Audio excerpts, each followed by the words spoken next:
दोस्तों, जब हम कनाडा की परमानेंट रेजिडेंसी अप्लाई करने के लिए प्लान करते हैं और हम अप्लाई कर भी देते हैं, तो कहीं न कहीं हमारा ये फ़ोकस होता है कि हमें किस तरह से पीआर मिल सकता है, क्योंकि अप्लाई करना एक अलग बात होती है और पीआर मिलना एक अलग बात होती है। हर कोई अप्लाई करने वाले को कनाडा का पीआर नहीं मिलता, लेकिन आपने किस तरह से अप्लाई किया है जिससे कि आपको पीआर मिल सके, ये ज़्यादा इम्पोर्टेंट है। और अगर आप इन सब चीज़ों को समझते हो तो आपने कहीं न कहीं सही कैटेगरी में अप्लाई किया होगा, क्योंकि मोस्टली लोगों को पीआर इसलिए नहीं मिल पाता क्योंकि गलत कैटेगरी में लोग अप्लाई करते हैं। कहीं न कहीं बहुत से मिस्टेक होते हैं, वो करते हैं। अगर आप मुझसे चाहते हो कि मैं एक वीडियो बनाऊँ कि इन गलतियों को आप मत करिएगा, तो मैं उस पे ज़रूर वीडियो लेके आऊँगा, मुझे कमेंट बॉक्स में आप लिखिएगा। तो वो तो आपको वीडियो मिलेगा ही, लेकिन यहाँ पर जो कैटेगरीज़ होती है कनाडा में पीआर अप्लाई करने की, आप देखोगे कुछ लोग एक्सप्रेस एंट्री के थ्रू के अप्लाई करते हैं, फैमिली क्लास इमिग्रेशन में अप्लाई करते हैं, कैनेडियन एक्सपीरियंस क्लास में अप्लाई करते हैं और बिजनेस इमिग्रेशन में भी लोग अप्लाई करते हैं। लेकिन देखोगे तो प्रोविंशियल नॉमिनी प्रोग्राम ये एक ऐसा कैटेगरी है जिसके थ्रू आपकी सीआरएस रैंकिंग बढ़ती है। वैसे तो बहुत लोग आपको बताएंगे कि एक्सप्रेस एंट्री के थ्रू अगर आप प्रोविंशियल नॉमिनी में अप्लाई कर रहे हो तो आपको invitation to apply letter of invitation आ जाता है। लेकिन कुछ इंडिविजुअल प्रोविंसेस हैं जो अपना ड्रॉ निकालते हैं और आप वहाँ पे इसको ट्रैक भी कर सकते हो। वैसे तो आप प्रोविंशियल नॉमिनी प्रोग्राम के बारे में पढ़ना चाहते हो तो मेरे प्रीवियस वीडियो को देख सकते हो, मैंने डिटेल में उसके बारे में वीडियो बनाया हुआ है। लेकिन आज हम किस प्रोविंस के बारे में बात करने वाले हैं? तो दोस्तों, आज हम बात करने वाले हैं मैनिटोबा प्रोविंशियल नॉमिनी प्रोग्राम के बारे में।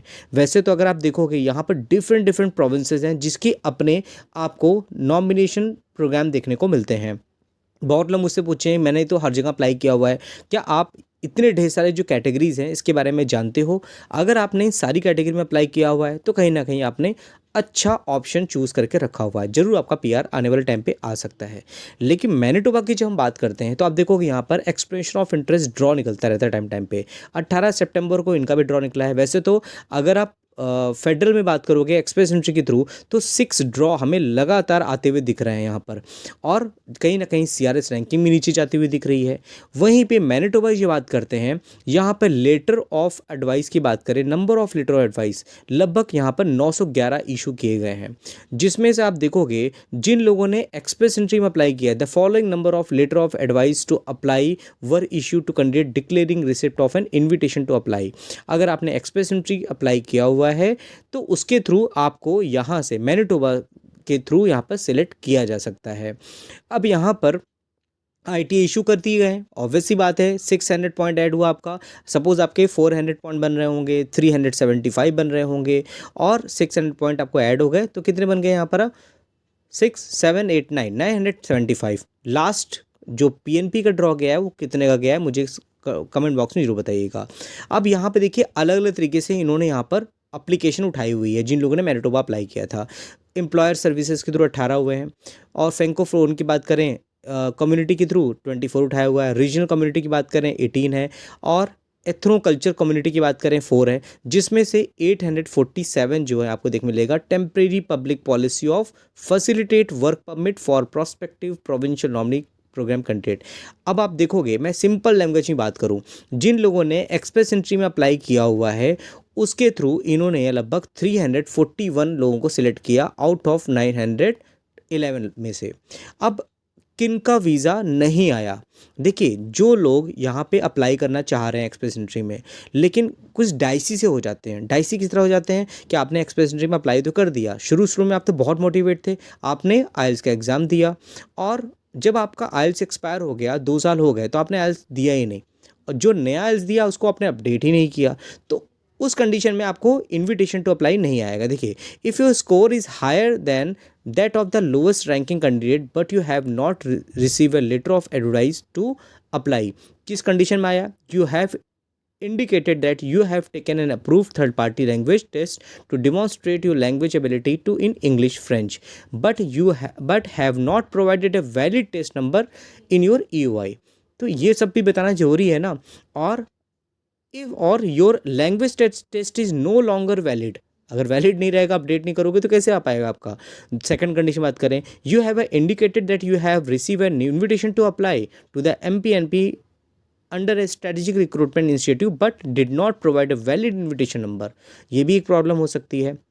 जिन लोगों ने यहाँ पर एक्सप्रेस एंट्री कैटेगरी में अप्लाई किया है तो उनके आने के चांसेस यहाँ पे काफ़ी देखने को मिल रहे हैं। अब बहुत क्लियर बात होती है कि आपने अगर एक्सप्रेस एंट्री में अप्लाई किया हुआ है तो आपको क्या होता है, प्रोविंस डायरेक्टली आपको वहाँ से सिलेक्ट करता है। क्यों? क्योंकि जब हम एक्सप्रेस एंट्री अप्लाई करते हैं तो ये विजिबल होता है हर एक प्रोविंस के सामने।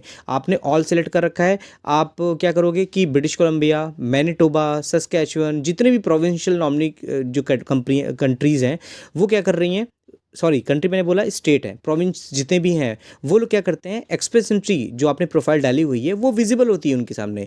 वो अपनी रिक्वायरमेंट के अकॉर्डिंग वो लोग आपको सिलेक्ट करते हैं। The expression of interest from skilled worker stream candidate have only be selected if they have directly invited by the NPNP under a strategic recruitment.